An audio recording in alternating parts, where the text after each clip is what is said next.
Part 1. The year was 2147, and humanity had reached heights that previous generations could only dream of. Cities stretched across the planet like glowing webs of light, their towering skyscrapers touching the clouds.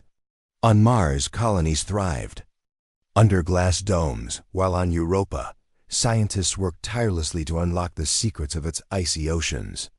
Earth's people were proud of what they had built, a vast empire of technology and progress. But beneath the surface of this golden age, cracks were beginning to show. Daniel Carter stood at the large observation window of the orbital research station Aurora, staring down at Earth.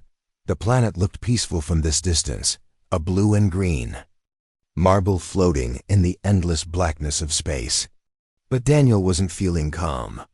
His mind raced with thoughts about the strange signals he'd been tracking for months. They were coming from deep space, far beyond anything humanity had explored. At first, he thought they might be random bursts of energy, natural phenomena caused by dying stars or colliding galaxies. But as time went on, the patterns became clearer. These weren't random. Someone or something was sending them. Daniel sighed and turned away from the window.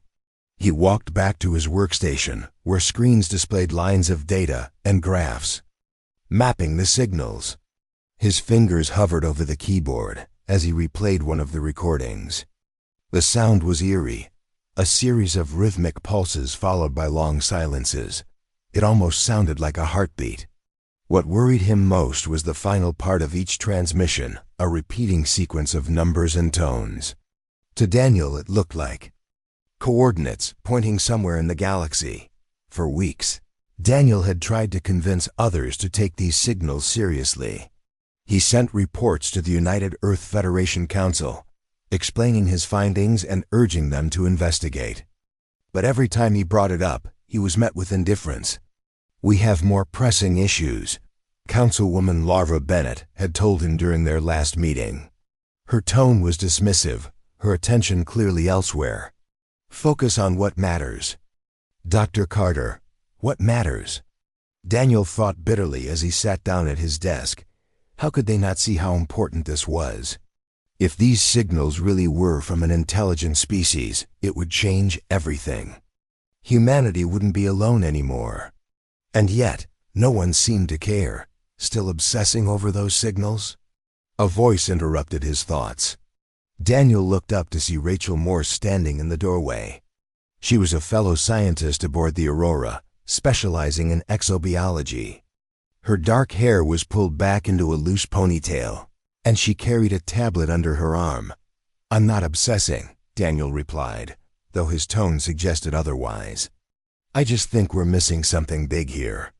Rachel stepped closer, glancing at the screens filled with data.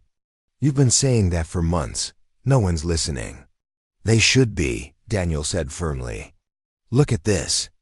He pointed to the graph showing the repeating pattern at the end of each signal. "It's too precise to be random. Someone or something is trying to communicate." Rachel studied the graph for a moment before shaking her head. "Even if you're right, what do you expect us to do? Launch a mission based on a hunch?"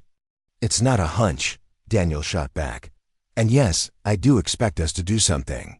This could be the most important discovery in human history."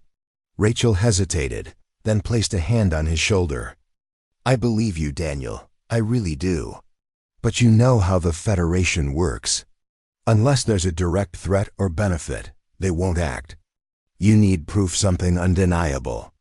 Proof. That word stuck in Daniel's mind long after Rachel left the room. She was right, of course. Without concrete evidence, no one would listen. But how could he get proof when the signals were coming from so far away? Then an idea struck him. If the Federation wouldn't send a probe to investigate, maybe he could do it himself. Over the next few days, Daniel worked in secret. Using spare parts and equipment from the station's storage bay, he modified a small reconnaissance drone, programming it to follow the coordinates embedded in the signals. He launched it late one night when the rest of the crew was asleep. As the drone disappeared into the void, Daniel felt a mix of excitement and fear. He knew he was taking a huge risk. If anyone found out, he could lose his job or worse. But he also knew he couldn't let this chance slip away. Weeks passed, and Daniel monitored the drone's progress anxiously. It traveled farther than any human-made object had gone before, venturing into uncharted regions of space. Finally, one day, the drone transmitted its findings. Daniel stared at the images in disbelief. There, orbiting a distant star, was a massive structure unlike anything he'd ever seen. It was shaped like a ring, impossibly large and ancient. Its surface shimmered with strange patterns, and energy crackled around it like lightning. Daniel's heart raced as he realized what he was looking at. This wasn't just some random object, it was artificial. He immediately compiled the data into a report and sent it to the Federation Council. Surely they would have to listen now. But when the response came, it wasn't what he expected. Instead of excitement or curiosity, the council dismissed the discovery as irrelevant. "It's probably just a natural formation," Larva Bennett said during another brief meeting.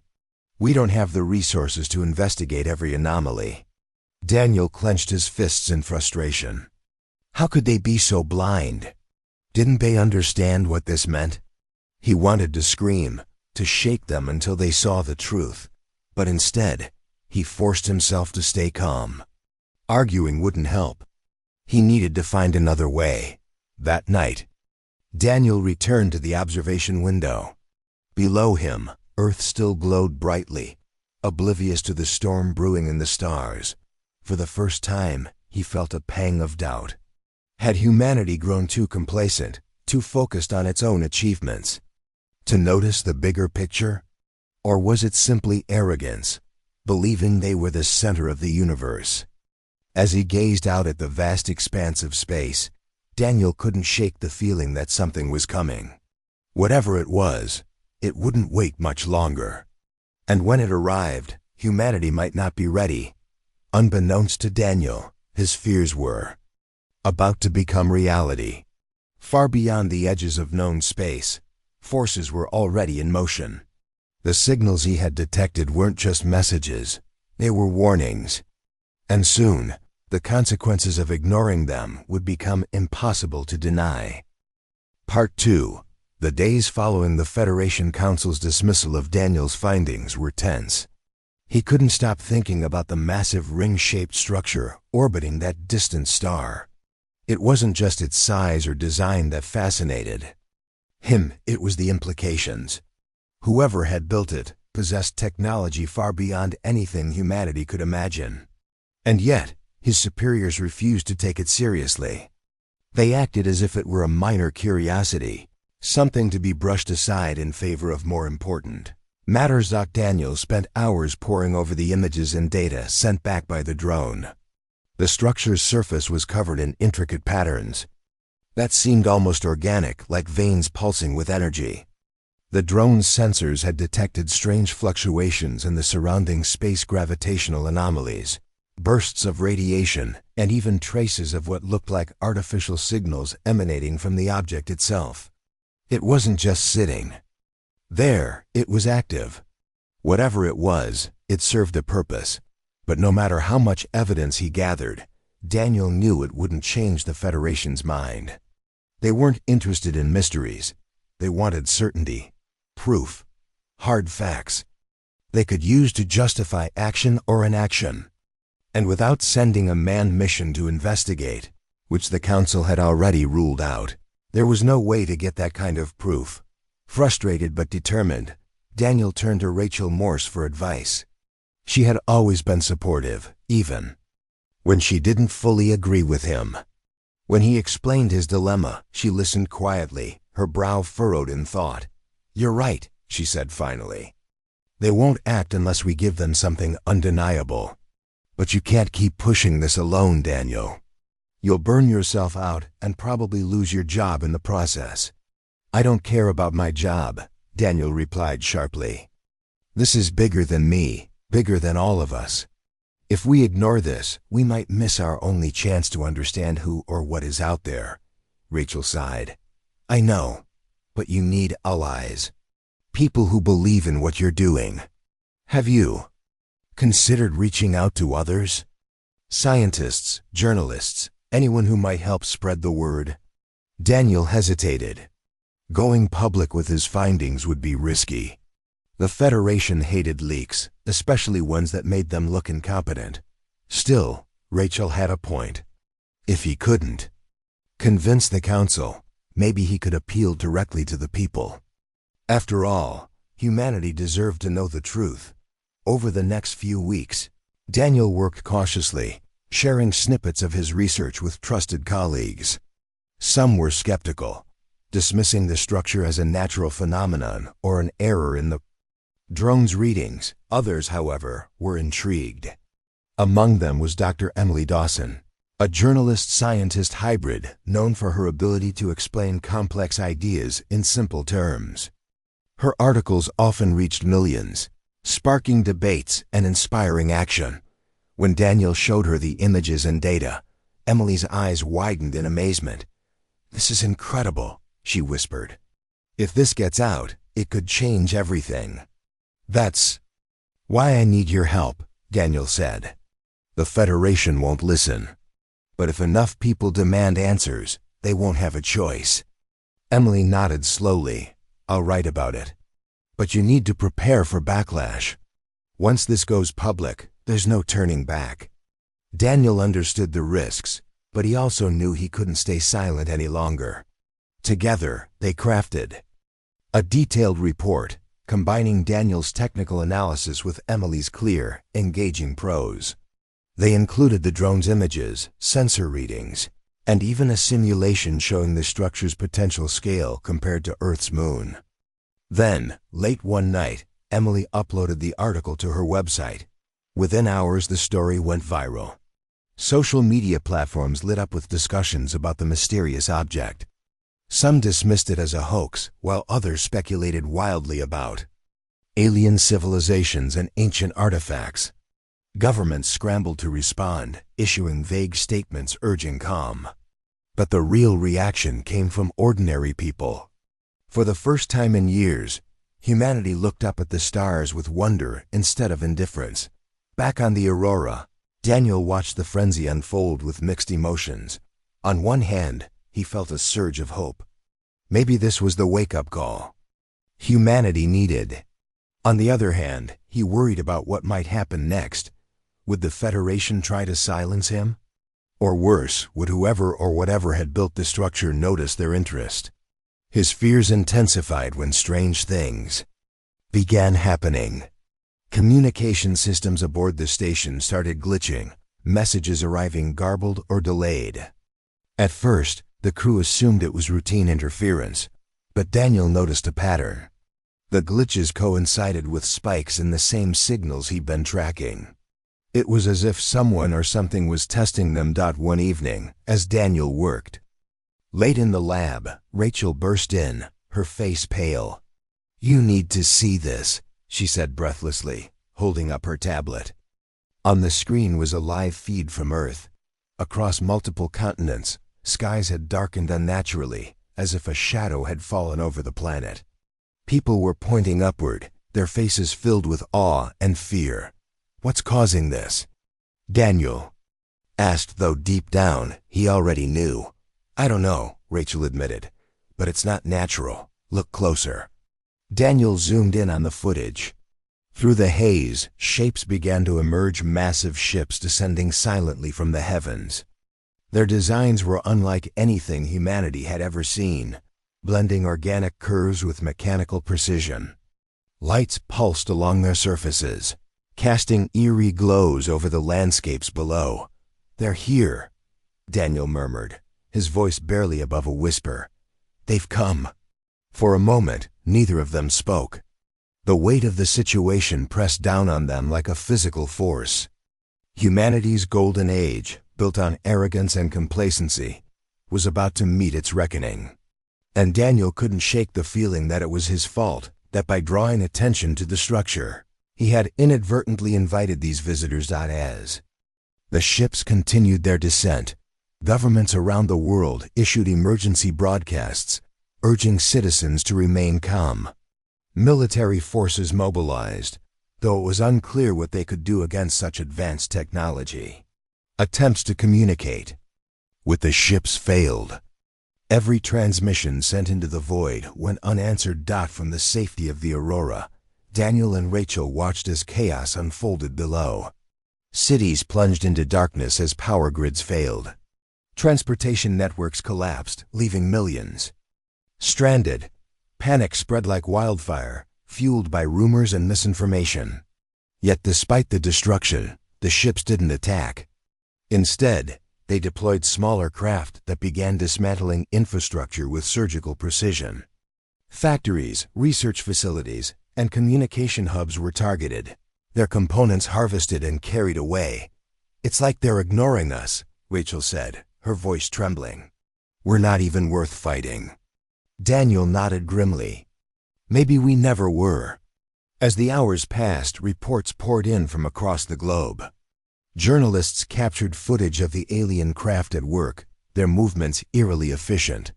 In New York City, Emily Dawson recorded a live broadcast, her camera shaking as she described the scene unfolding around her.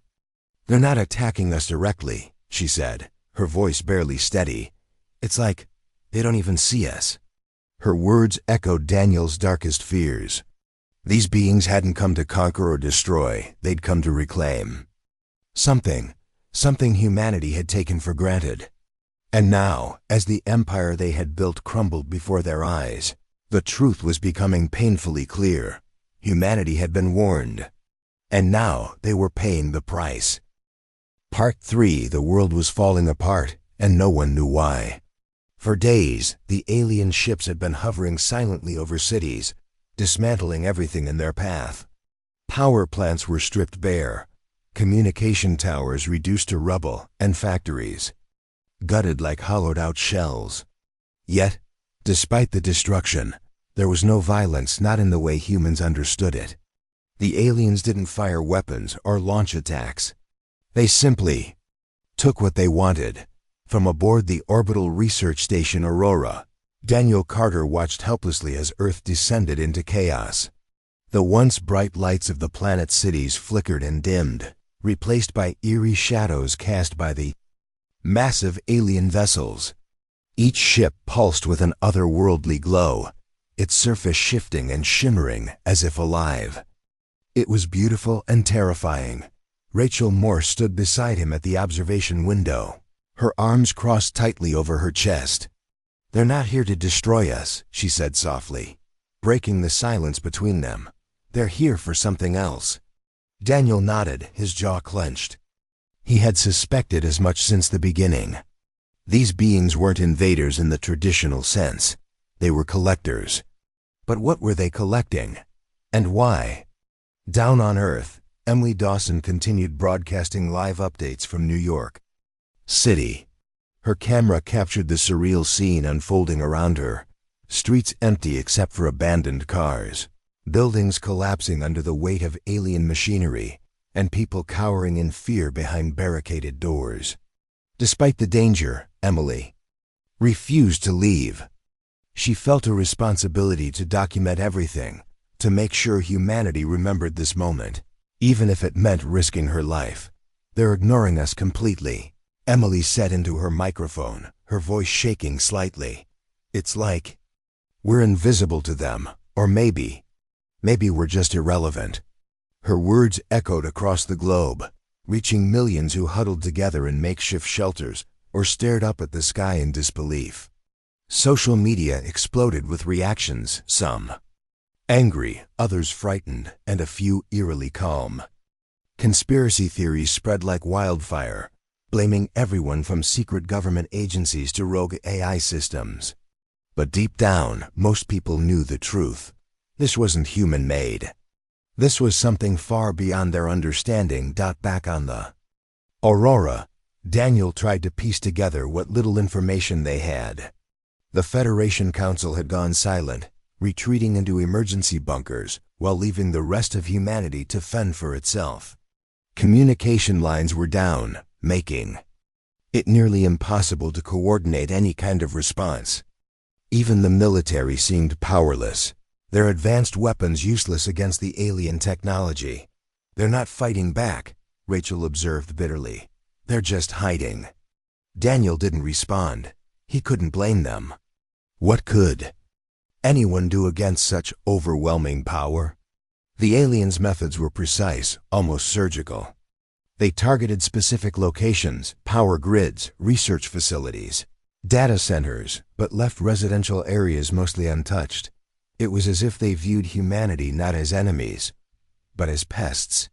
An inconvenience to be brushed aside. As the hours dragged on, Daniel became increasingly convinced that the aliens were connected to the mysterious structure he'd discovered.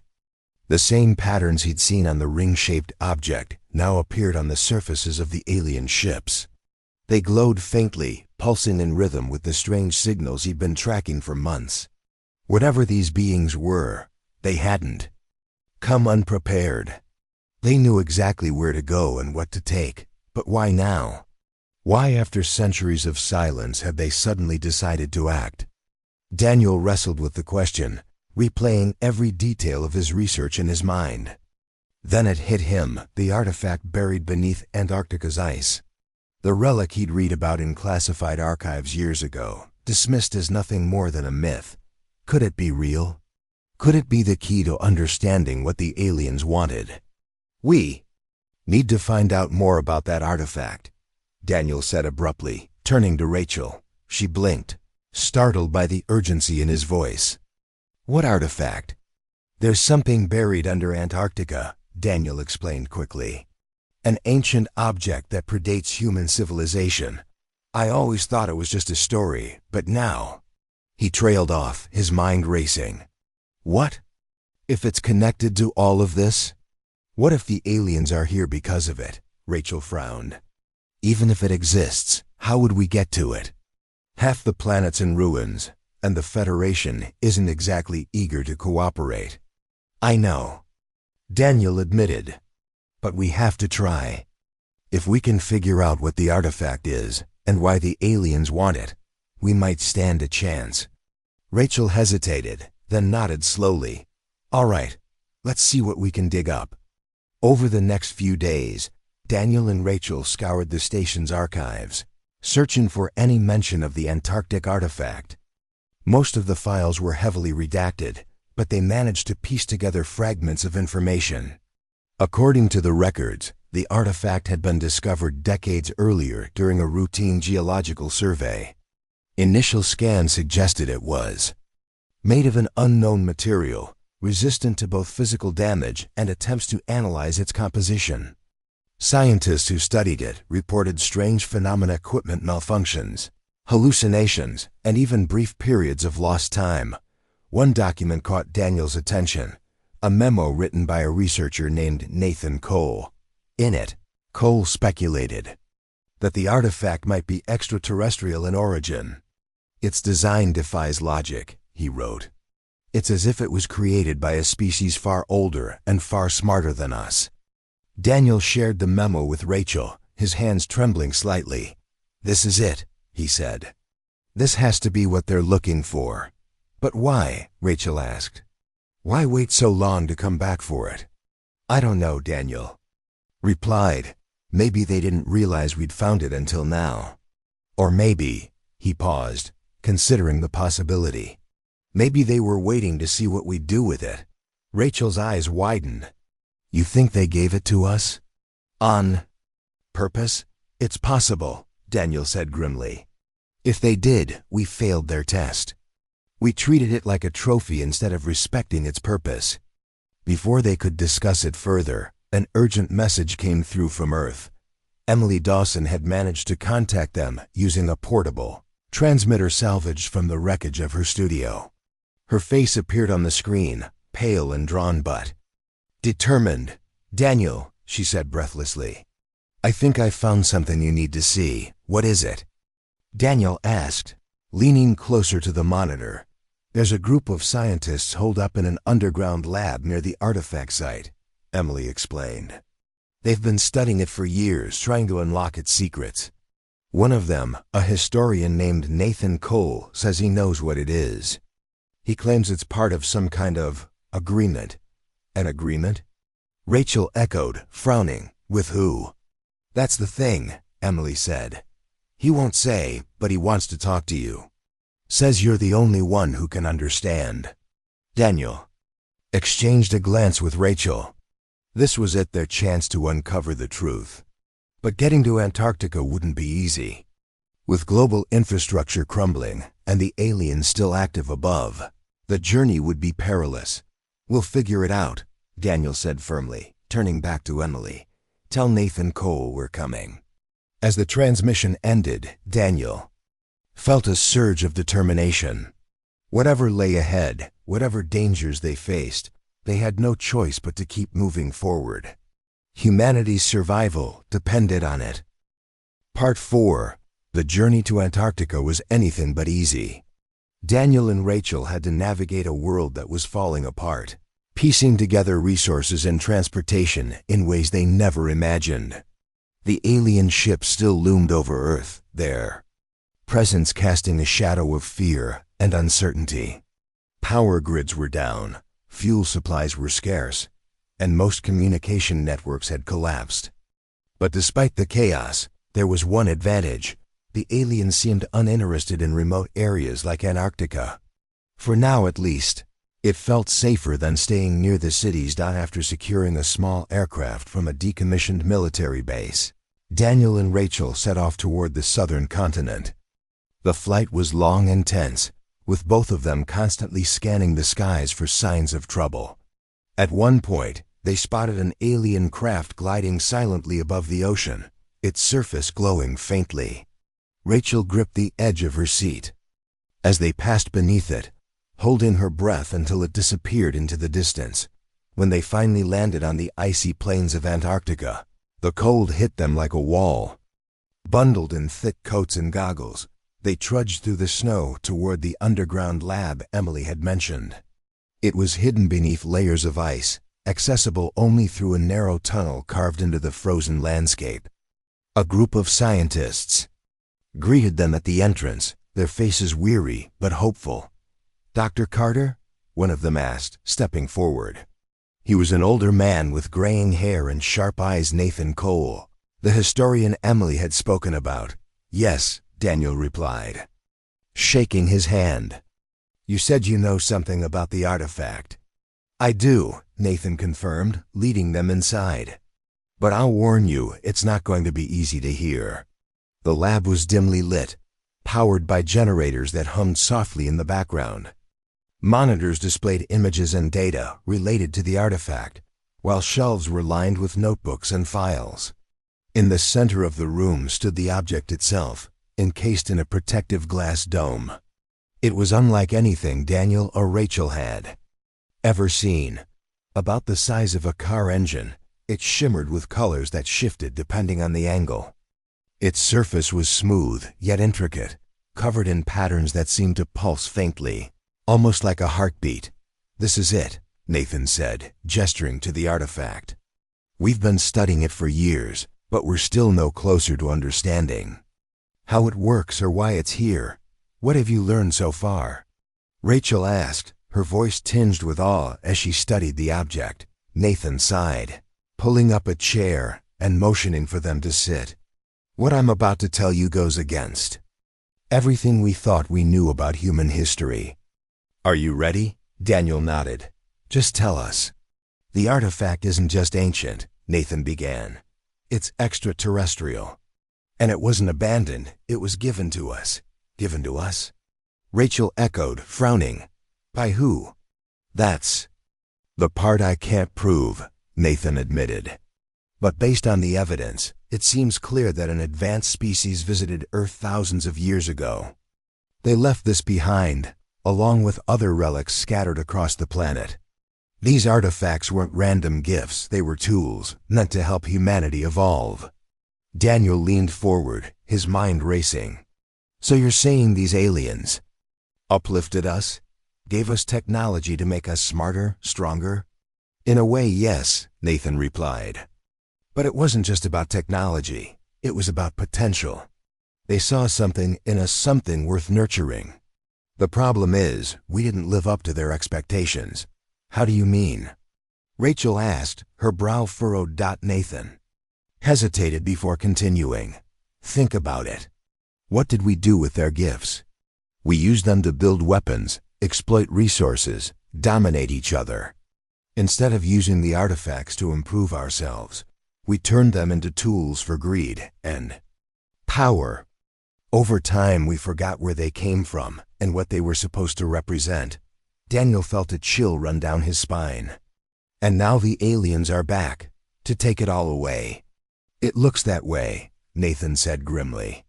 From what you've described about the ships, they're not here to destroy us. They're here to reclaim what belongs to them.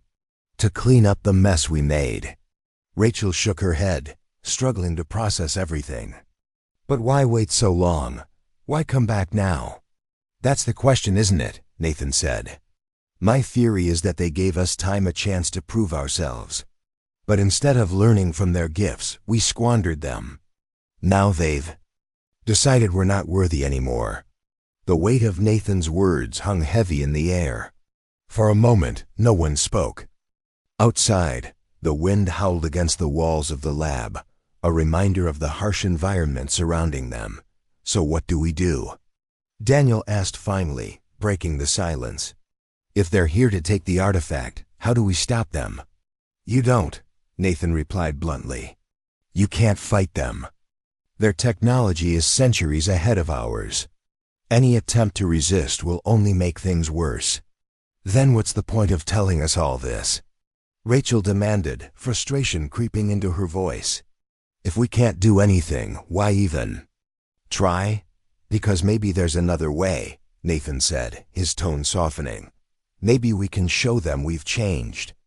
That we're capable of doing better. Daniel frowned, considering the idea. How? By apologizing? Telling them we're sorry for messing up? In a way, yes, Nathan admitted. But it's more than that. We need to demonstrate growth. Action, not words.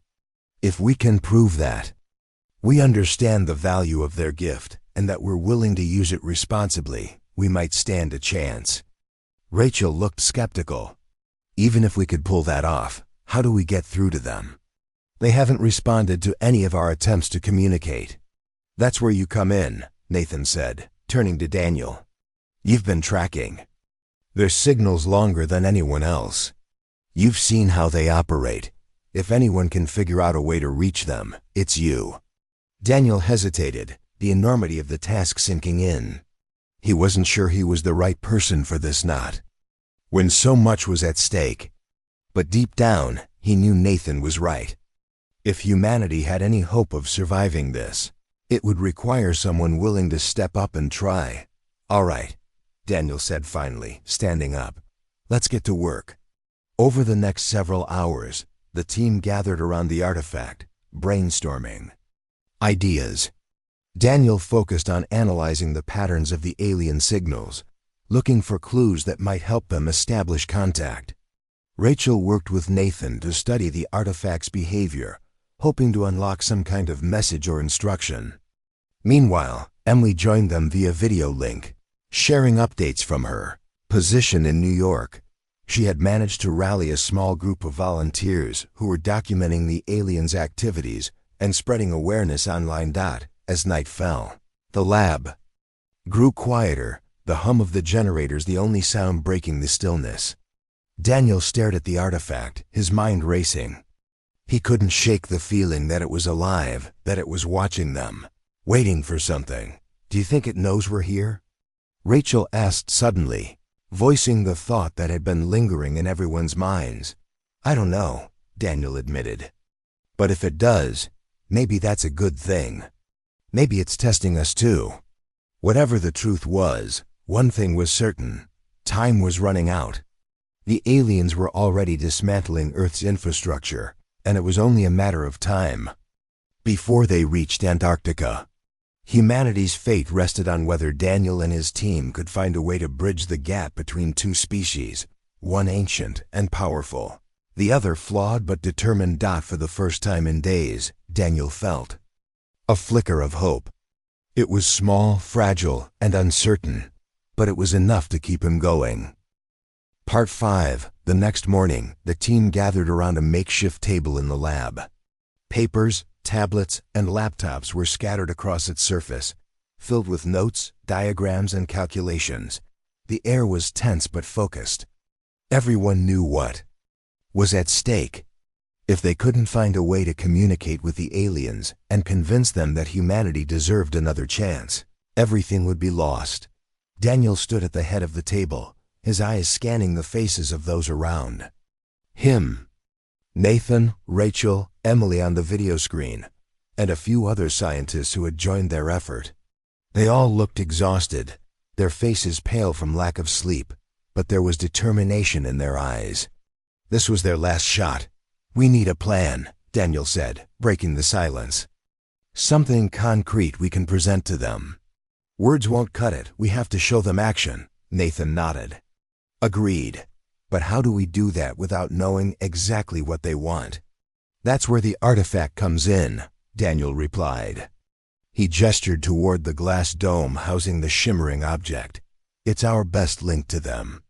If we can figure out how it works or at least send a message through it, we might stand a chance." Rachel frowned. "But we've been studying it for days, and we still don't know anything about how it functions." "What makes you think we'll crack it now?" "I don't," Daniel admitted. "But we don't have a choice. We have to try." Emily chimed in from her screen. "What if we use the patterns from the alien signals? You've been decoding those for months, right? Maybe they're connected to the artifact somehow." Daniel's eyes lit up. "That's not a bad idea. The signals and the artifact share similar patterns. It's possible they're part of the same system." "Then let's test it," Nathan said. "We've got nothing to lose." For the rest of the day, the team worked tirelessly. Daniel focused on translating the alien signals into a format the artifact might recognize. Rachel and Nathan ran simulations feeding the data into the artifact's protective dome to see if it responded. At first, nothing happened. The object remained inert, its colors shifting lazily as if oblivious to their efforts. But then, late in the evening, something changed. As Daniel adjusted the frequency of the signal, the artifact began to hum faintly. Its surface rippled like water, and the glowing patterns grew brighter. Everyone froze, staring in awe as the room filled with a soft melodic tone. "It's reacting," Rachel whispered, her voice trembling with excitement. "We're onto something." Encouraged by the breakthrough, the team pushed harder. Over the next few hours, they refined the process, experimenting with different combinations of signals and frequencies. Slowly but surely, the artifact became more responsive. It wasn't just reacting, it was communicating. "This is incredible," Nathan murmured, scribbling notes furiously. "It's like it's trying to teach us." Daniel nodded, his heart pounding. "If we can understand what it's saying, maybe we can use it to reach the aliens." As dawn approached, they finally made progress. The artifact emitted a series of tones that matched the alien signals almost perfectly. When Daniel played back one of the recorded messages, the artifact pulsed in response, creating a feedback loop. It was subtle, but undeniable, a form of communication. "We've got it," Daniel said, his voice hoarse from exhaustion. "This is our way in." Now came the hard part, sending a message. Using the artifact as a relay, they crafted a simple transmission. It wasn't much, just a greeting and a plea for understanding, but it was all they could manage in such a short time. With trembling hands, Daniel activated the signal, directing it toward the nearest alien ship. For several agonizing minutes, there was no response. The team held their breath, waiting for any sign that their message had been received. Then suddenly, the lights in the lab flickered. The hum of the generators grew louder, and the temperature dropped sharply. Outside, the wind stopped completely, leaving an eerie stillness in its wake. "They're here," Rachel said softly, her eyes wide with fear. Moments later, the ground shook as a massive shadow fell over the lab. Through the narrow tunnel entrance, they could see the silhouette of an alien craft descending silently. Its surface glowed faintly, casting strange reflections on the icy walls. "What do we do?" Nathan asked, his voice barely above a whisper. "Stay calm," Daniel replied, though his own nerves were fraying. "Let's see what happens." The ship hovered above the lab for what felt like an eternity before lowering itself gently onto the ice. A section of its hull opened, revealing a beam of light that stretched down to the ground. From within the ship emerged a towering figure, its shape both organic and mechanical. Its body shimmered with the same patterns as the artifact, pulsating with energy. "Is that one of them?" Rachel asked, clutching Daniel's arm. "Yes," Daniel said, swallowing hard. "And I think it wants to talk." The figure moved slowly, deliberately, until it stood directly in front of the lab. Its presence was overwhelming, radiating power and intelligence far beyond human comprehension. For a moment, it simply observed them, its glowing eyes scanning the group as if weighing their worth. Then, without warning, it spoke. Its voice wasn't audible in the traditional sense. It resonated in their minds, deep and resonant, carrying emotions rather than words. Fear, curiosity, disappointment, all washed over them in waves. "You have failed," the voice said, echoing through the lab. "You squandered our gift, using it for destruction instead of growth." Daniel stepped forward, his legs trembling but his resolve firm. "We know we made mistakes," he said, speaking aloud even though he wasn't sure if the being could hear him, "but we're trying to change. That's why we reached out to show you we're capable of learning." The figure paused, tilting its head slightly as if considering his words. Then it extended a limb-like appendage, pointing toward the artifact. "This was meant to uplift you," it said, "to guide you toward harmony with your world and each other. Instead, you used it to dominate." "We didn't understand," Daniel admitted. "Not at first, but now we do. And we want to make things right." The being studied him for a long moment, its expression unreadable. Finally, it lowered its arm and took a step back. "Prove it," it said simply. "Show us that you are worthy of another chance." "How?" Daniel asked, desperation creeping into his voice. "Tell us what to do." The figure turned away, its body beginning to dissolve into light. Before vanishing completely, it left them with one final message: repair what you have broken. Restore balance to your world. Only then will we decide your fate. And just like that, it was gone. The alien ship lifted off the ice, ascending gracefully into the sky until it disappeared from view. Inside the lab, the team stared at each other in stunned silence. "Well," Rachel said finally, breaking the quiet, "I guess we'd better get started." Daniel nodded, a mix of relief and dread washing over him. They had been given a task, a monumental one, but also a chance. Humanity's survival depended on whether they could rise to the challenge. As the sun rose over the frozen landscape, casting golden light across the ice, the team got to work. There was no time to waste. Part 6. The days that followed were a blur of activity. The team at the Antarctic lab worked around the clock, fueled by adrenaline and sheer determination. They knew what was at stake. Humanity's future depended on their ability to repair the damage they had caused, not just to the planet, but to themselves. It wasn't going to be easy. Centuries of greed, exploitation, and neglect couldn't be undone overnight. But they had no choice. The aliens had given them a task, and failure wasn't an option. Daniel took charge, coordinating efforts both inside the lab and across the globe. Using the artifact as a relay, he broadcast a message to the remnants of Earth's governments and communities. It was simple but urgent. "Stop fighting, start fixing. We've been given a chance," he said in the recording. "If we work together, if we focus on healing instead of destroying, maybe, just maybe, we can prove we're worth saving." At first, the response was mixed. Some people were skeptical, dismissing Daniel's plea as naive or unrealistic. Others were too consumed by fear and chaos to care. But slowly, pockets of hope began to emerge. In cities where power grids had collapsed, volunteers banded together to restore basic services. Farmers shared seeds and tools to replant crops. Engineers used salvaged materials to build sustainable energy systems. It wasn't perfect, but it was a start. Rachel focused her efforts on studying the artifact, trying to unlock more of its secrets. She believed it held the key to understanding the aliens' expectations, and possibly their technology. Working alongside Nathan, she ran countless experiments, feeding data into the artifact and observing its reactions. Over time, they noticed something remarkable. The object seemed to respond not just to signals, but to intent. When someone approached it with anger or desperation, it remained inert.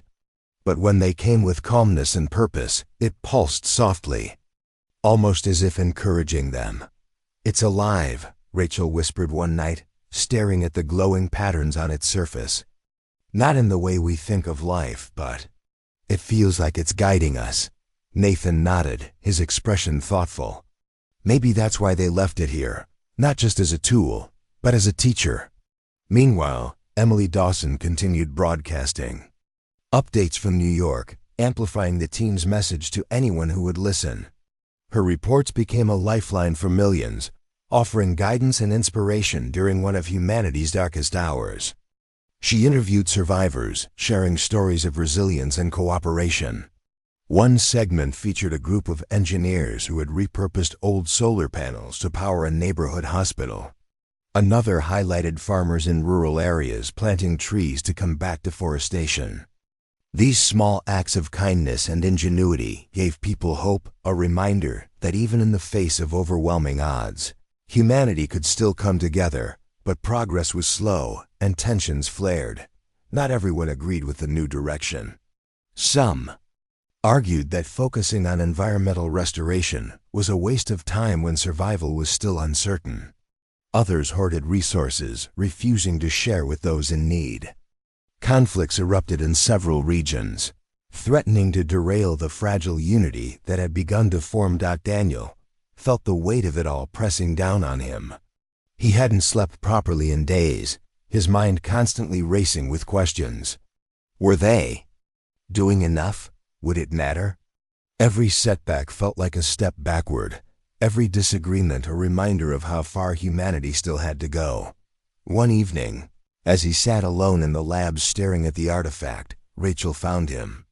She placed a hand on his shoulder, her touch gentle but firm. "You're carrying too much," she said quietly. "You can't save everyone, Daniel. All you can do is your best." "I know," he replied, his voice heavy with exhaustion. "But what if our best isn't good enough?" "It has to be," Rachel said firmly, "because giving up isn't an option. Not now." Her words struck a chord. Daniel realized she was right. They couldn't control everything, only their own actions. And maybe that was enough. Maybe proving they were worthy didn't mean achieving perfection. Maybe it meant showing that they were willing to try. With renewed determination, Daniel reached out to leaders of various communities, urging them to put aside their differences and work toward a common goal. He emphasized collaboration over competition, reminding them that survival wasn't about individual gain but collective effort. Slowly, the message began to take hold. Projects that once seemed impossible started gaining momentum. Forests were replanted, rivers cleaned, and damaged ecosystems nursed back to health. Back at the lab, Rachel and Nathan made another breakthrough. Through careful observation, they discovered that the artifact wasn't just a passive object. It was actively interacting with Earth's biosphere. Its energy resonated with living organisms, accelerating growth and promoting healing. Plants exposed to its pulses grew faster and stronger. Animals injured near the lab recovered quicker than expected. It was as if the artifact was designed not only to teach but also to heal. "This changes everything," Nathan said, his eyes wide with excitement. If we can integrate this energy into the environment, we might be able to speed up the recovery process. Daniel immediately saw the potential. Can we replicate it? Scale it up? It'll take time, Rachel admitted. But yes, I think so. If we combine this with the efforts already underway, we might actually stand a chance. As the weeks passed, the signs of change became undeniable. Oceans cleared of pollution, skies turned bluer, and wildlife returned to areas long abandoned. People began to notice and believe. Hope spread like wildfire, reigniting humanity's spirit. For the first time in centuries, Earth felt alive. Again, but Daniel knew the real test was yet to come. The aliens hadn't returned, and there was no guarantee they ever would. Had they seen enough, or were they waiting for something more? One night, as Daniel stood outside the lab gazing at the stars, he felt a strange sense of peace. The journey ahead was uncertain, but for the first time, he felt proud of what humanity had accomplished. They weren't perfect, but they were trying. And maybe, just maybe, that was enough. Far above, the alien ships lingered silently, watching. Part 7. The months dragged on, and humanity's efforts to repair the planet became a global movement. People from every corner of the Earth joined forces, working tirelessly to undo centuries of damage. Forests once lost to deforestation began to regrow, their saplings nurtured by hands that had once taken without thought. Rivers choked with waste flowed clear again, their waters teeming with life. Even the air seemed fresher, carrying the scent of renewal rather than decay. It was far from perfect, but it was progress, and for the first time in generations, humanity felt united by a shared purpose. Daniel Carter stood at the edge of a newly planted forest in Antarctica, his breath visible in the cold air. The trees were still small, their branches fragile against the wind, but they represented something much larger, hope. Around him, volunteers worked in silence, planting seeds and tending to the soil. Many of them had traveled from distant lands, leaving behind the ruins of their old lives to contribute to this new beginning. They weren't paid or forced. They came because they believed in what they were doing. Rachel Morse walked up beside him, her cheeks flushed from the cold. She held a tablet in one hand, its screen displaying real-time data from the artifact. "It's working," she said, her voice tinged with awe. "The artifact's energy is spreading faster than we expected.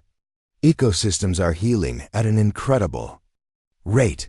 Daniel nodded, though his expression remained pensive. "That's good news, but will it be enough? We don't even know if the aliens are watching." "They're watching," Rachel replied firmly. "They have to be. Something this big, it can't go unnoticed." Daniel wanted to believe her, but doubt lingered in his mind. The aliens hadn't made contact since their last visit, and the absence of communication was unsettling. Had they abandoned humanity altogether? Or were they waiting for something more? Back at the lab, Nathan Cole and Emily Dawson continued their work, analyzing the artifact's behavior and sharing updates with the world. Nathan had developed a theory about its true nature. It wasn't just a tool or a teacher. It was alive. Not in the way humans understood life, but as a being of energy, consciousness, and purpose. Its patterns shifted and changed, depending on the environment around it, almost as if it were adapting to humanity's actions. "It's not just helping us heal the planet," Nathan explained during one of Emily's broadcasts.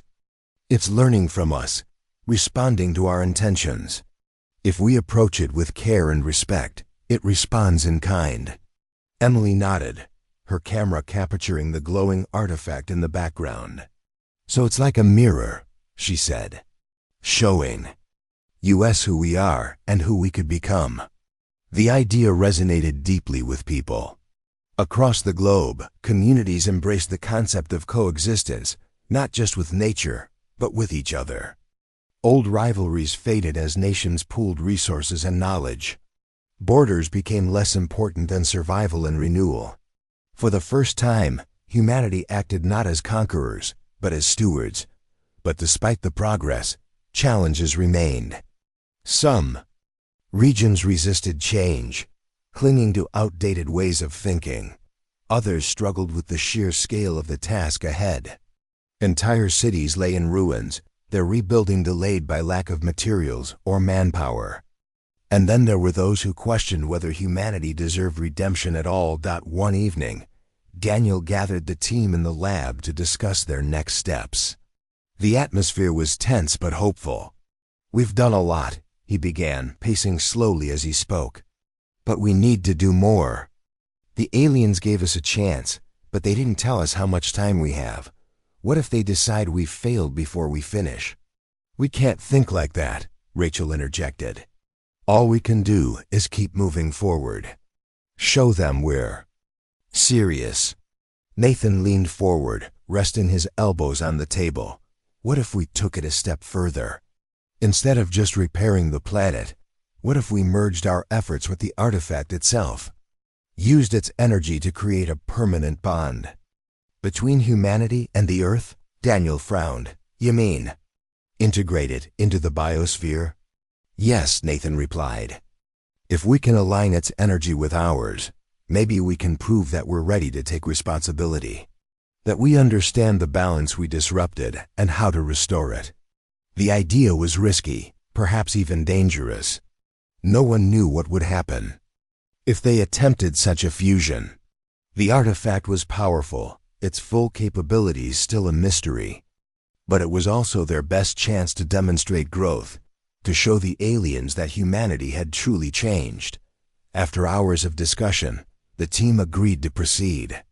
Using data collected over the past months, they devised a plan to amplify the artifact's energy and channel it into Earth's ecosystems. The process would require precise calculations and coordination, but they were determined to make it work. As the preparations unfolded, Daniel found himself spending more time alone with the artifact. He often sat near it, studying its shifting patterns and listening to its faint hum.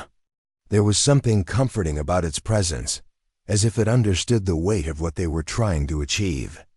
One night, as he gazed at its glowing surface, he felt a strange sensation, a warmth spreading through his chest, followed by a flood of images and emotions. He saw flashes of Earth's history, ancient forests thriving under alien skies, early humans discovering fire, civilizations rising and falling. He felt pride, sorrow, and determination, all intertwined, all part of a larger story. When the vision faded, Daniel realized tears were streaming down his face. The artifact wasn't just teaching them, it was sharing its memories, its pain and its hope. And in that moment, Daniel understood what the aliens wanted. They weren't looking for perfection. They were looking for effort, for proof that humanity could learn from its mistakes and strive for something better.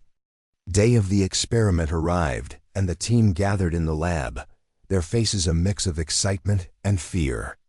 Outside, volunteers stood ready to monitor the effects on the surrounding environment.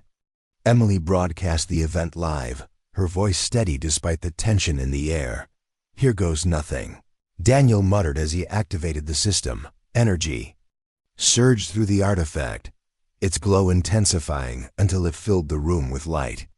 For a moment, everything seemed frozen, then the energy burst outward, flowing into the ground, the air, and the ice around them. At first, nothing appeared to happen. Then, slowly, changes began to emerge. Plants sprouted instantly, their leaves vibrant and healthy.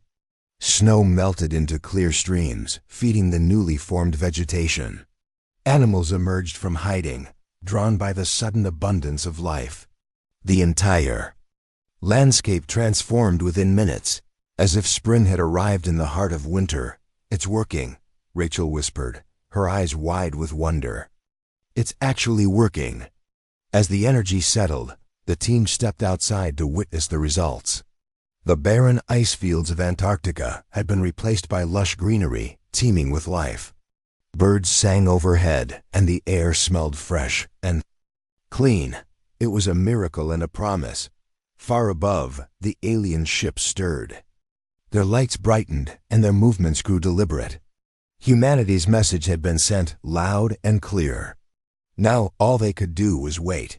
Daniel looked up at the sky, his heart pounding. He didn't know what the aliens would decide, but for the first time, he felt confident that they had given it their all. Whatever happened next, humanity had proven one thing: they were capable of change. Part 8. The days that followed the experiment were filled with anticipation. The team at the Antarctic lab, along with millions around the world, waited anxiously for a response from the aliens. Their ship still lingered in orbit, silent and unmoving, casting long shadows over Earth's surface. No one knew what the beings aboard those vessels thought of humanity's efforts, or if they even cared. But Daniel Carter refused to give up hope. He had poured everything into this chance, and he wasn't about to let doubt take hold now. In the meantime, the changes brought by the artifact continued to spread. Its energy seeped into the planet like water filling cracks in dry soil, revitalizing ecosystems and breathing life back into places long thought lost. Deserts bloomed with wildflowers, oceans teemed with fish, and forests stretched farther than anyone remembered. Even the air felt different, lighter, cleaner, as though the Earth itself was sighing in relief. People marveled at the transformation, their spirits buoyed by the sight of nature reclaiming its rightful place. But it wasn't just the environment that changed. Humanity did too. Communities worked together without hesitation, sharing resources and knowledge freely. Old rivalries faded, replaced by a shared sense of purpose. For the first time in centuries, people acted not out of greed or fear, but out of love for each other, for the planet, and for the future they hoped to create. It was imperfect, messy, and sometimes painful, but it was real. And it gave Daniel a quiet kind of pride. One evening, as the sun dipped below the horizon, painting the sky in shades of orange and pink, Daniel stood outside the lab with Rachel. Morse. They watched as birds circled overhead, their calls echoing across the newly green landscape. The scene was peaceful, almost serene, but beneath the calm lay an undercurrent of tension. Neither of them spoke, both lost in their thoughts. "You think they'll come back?" Rachel asked finally, breaking the silence. "They have to," Daniel replied, though his voice lacked conviction. "They gave us this chance. They wouldn't just leave." Rachel nodded slowly, her eyes fixed on the distant glow of one of the alien ships. "Even if they don't, we've already come so far. Look at what we've done." Daniel glanced at her, a small smile tugging at the corners of his mouth. "Yeah, we have." For all the uncertainty, there was no denying the progress they'd made. Humanity wasn't the same species it had been before the aliens arrived. Something fundamental had shifted, not because of technology or force, but because of choice. They had chosen to change, to try. And maybe, Daniel thought, that was the point. 2 days later, the aliens returned. It happened suddenly, without warning. One moment, the skies were clear. The next, a massive ship descended silently above the Antarctic lab. Its surface shimmered with familiar patterns, glowing brighter as it approached the ground. The team gathered outside, their hearts pounding as they watched the vessel touch down gently on the ice.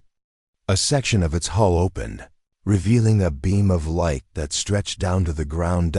From within emerged Kelther, the towering figure who had spoken to them months ago.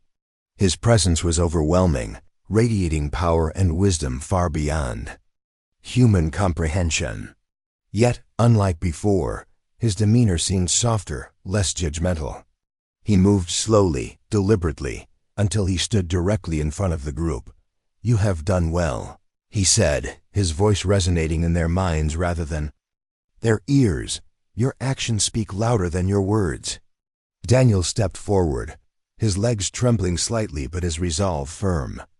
"We tried our best," he said. "We know we're not perfect, but we're learning. We want to do better." Kelther tilted his head, studying Daniel with glowing eyes that seemed to see straight through him.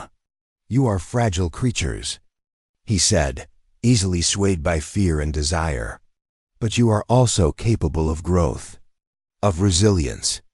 He gestured toward the artifact, which now pulsed softly in the center of the lab.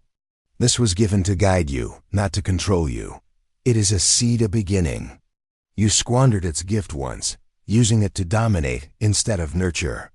Now you have taken the first steps toward balance. That is commendable." Rachel stepped forward hesitantly. "Does that mean you'll give us another chance?" Kelther paused, his expression unreadable. "A second chance comes with responsibility. The artifact will remain with you, but it is not a tool to be wielded. It is a partner to be respected. If you fail again, there will be no third opportunity." The weight of his words settled over the group, heavy but hopeful. They had been given what they had fought so hard for, a chance to prove themselves. But it came with a warning, one they couldn't afford to ignore. "What happens now?" Daniel asked, his voice steady despite the storm of emotions inside him. "Now," Kelther replied, "you continue. The path you have chosen is difficult, but it is yours to walk. Remember this: stewardship is not a privilege, it is a duty. Treat your world and each other with care." With that, he turned and began walking back toward his ship. Before stepping into the light, he paused and looked back. "You have earned our trust for now. Do not waste it." As the ship ascended into the sky, disappearing among the stars, the team stood in stunned silence. Tears streamed down Rachel's face, while Nathan wiped his glasses repeatedly, unable to find words. Emily Dawson captured the entire scene on camera, her voice shaking as she described the moment to her audience. "They're gone," she whispered, "but they left us with hope." In the weeks that followed, humanity continued its work. The artifact remained in the lab, its energy now fully integrated with Earth's biosphere. Forests grew stronger, rivers flowed clearer, and skies turned bluer. People celebrated the changes, but they also remembered the lesson they had learned. That survival wasn't enough. To truly thrive, they needed to live in harmony with the planet, with each other, and with the universe beyond. Daniel often found himself standing at the edge of the forest, gazing up at the stars. He didn't know if the aliens would ever return or what challenges lay ahead. But for the first time in his life, he felt a deep sense of peace. Humanity wasn't alone anymore, not in the way it had once feared. The cosmos was vast and full of mysteries, but it was also alive with possibilities. And as long as humanity chose to grow, to learn, and to care, it would never truly be forgotten. Far above, the alien ships vanished into the depths of space, leaving behind a world forever changed.